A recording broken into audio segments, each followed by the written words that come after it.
Hello, I'm going to teach you how to use a corpus to find collocations for English words. So the corpus that we're going to use is the Brigham Young University Corpus of Contemporary American English. And the website for that is corpus.byu.edu/COCA. And then hit enter.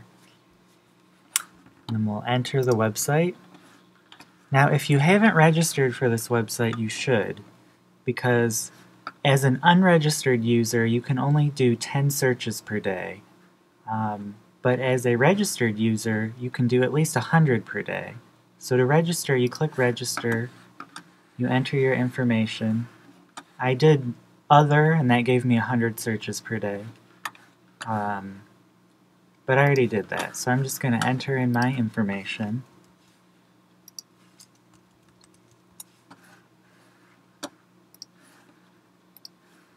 So I'm logged in now. So on the left we have our search box. On the right we have all of our, this is where our results will be. So I'm just going to show you some simple ways to search on this, because there are a lot of things you can do with this. But I'm going to show you some basic things. So I like to leave it on list. That's the simplest, that's the easiest for me to read. So I click list, and then the word that I'm searching I'll put right here. So let's say one of our vocabulary words is paper. So I enter paper. To find collocations, I'm going to click collocates right here, and it's going to open up this box. So let's start with a basic search. I'm going to put star here. That's asterisk, that's on my American keyboard, that's Shift 8. And what that star means is, it means all. So for paper, it's going to show me all the words that are collocating with paper. It's going to show me nouns, verbs, adjectives, adverbs. So I did list, I did paper, I did collocate star. Now I'm going to go down here. This is really important. Make sure it's on frequency, and make sure it's on minimum mutual info checkbox 3. If you don't do this mutual info down here, you're going to get really small words like the, and, a. You might even get commas and periods. We don't want those. We want full words. So we'll do mutual info checkbox 3. So this is our basic search. List, paper, collocate star, frequency, mutual info checkbox 3. Let's hit search.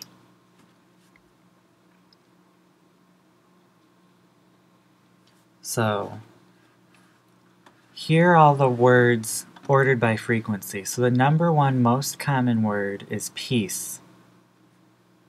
So the number one most common word that collocates with paper is piece. The number 2 is sheet, then towels, and so on. If we click piece, it's going to show us all of the sentences that it has where piece and paper are found together. So, and there's a lot of them. We have 25 pages of it. So you can read part of the sentence right here. If you want to read a bigger piece of where it came from, you can click in one of these 3 spots right here. Don't click ABC, but one of these 3. And it will show you a bigger chunk of where it came from. And if you want to return, just click return. So that shows you the basic way to find collocations of vocabulary words. Now I'm going to show you some more interesting options. First, if we click, see where it says sections and show? Let's click that. And then let's do our search again. Just waiting for the slow internet. Okay, now we have this like chart right here, and it's showing us so we have the same information right here. This was the information we had before. But now we got some extra information. It's showing us how common it is in certain areas of English. So piece of paper is the most common in fiction. So the darker blue it is, the more common it is. So in spoken, magazine, newspaper, it's pretty common.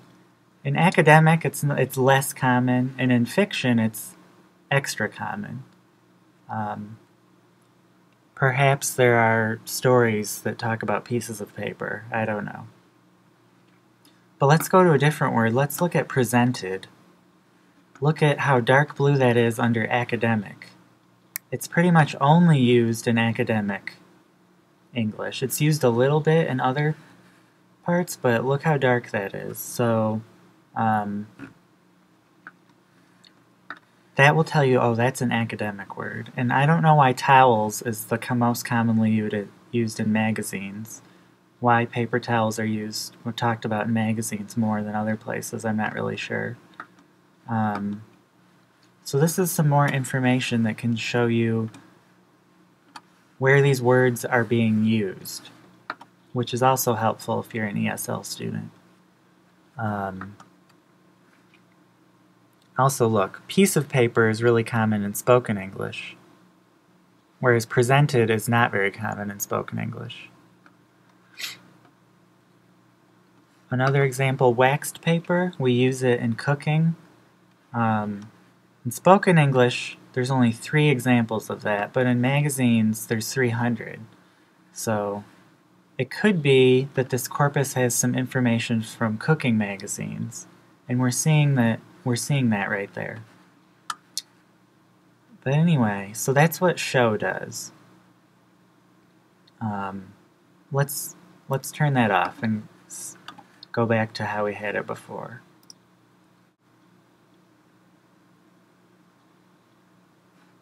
Okay, so this is what we had before. Let's do some more options. So I showed you what show does.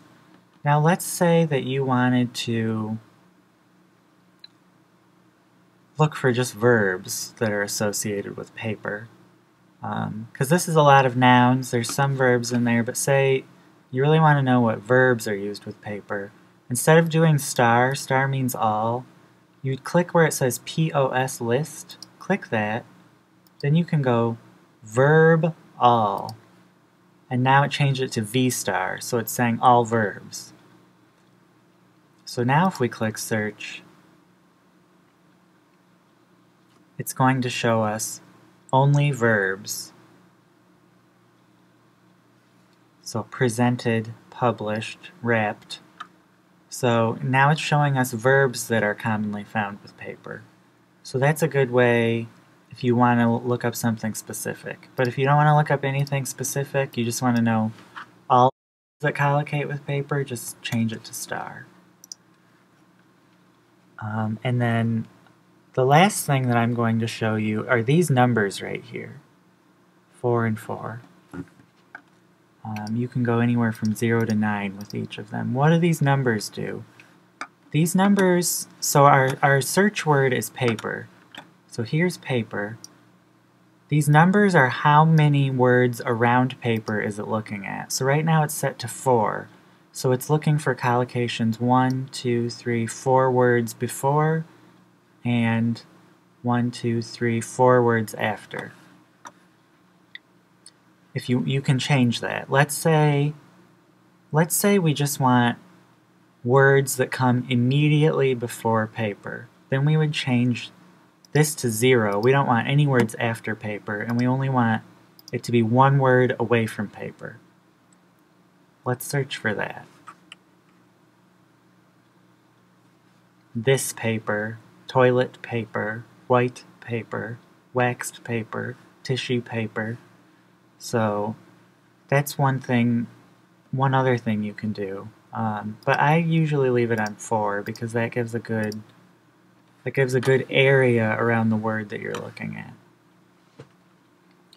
at. So that's basically everything.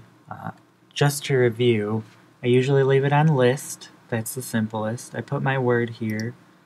I either put star for everything, or I make it more specific, like all nouns, all verbs, all adjectives. If If I want to see where it's being used, I can put show, and that's going to show me, is it in magazines, is it in academic writing?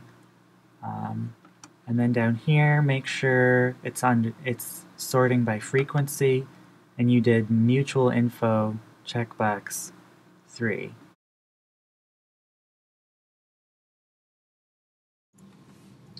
Okay, one last thing. When you enter a word into the search box, it will search exactly for that word. So let's use the word eat.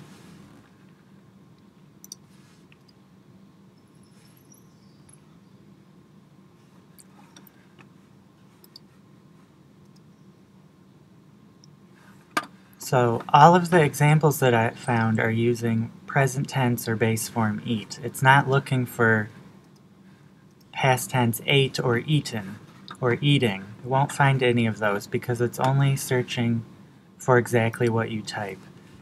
If you want to have it search for a form of eat, put brackets around it. So I'm going to add these square brackets around it. And now it will search for all forms of the word eat.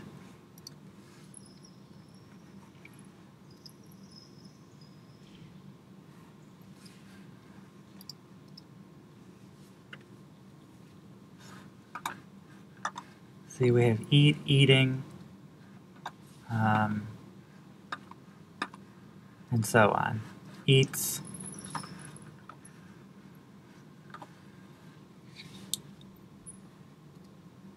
So if you're having trouble searching, you can search for exact terms or forms of words.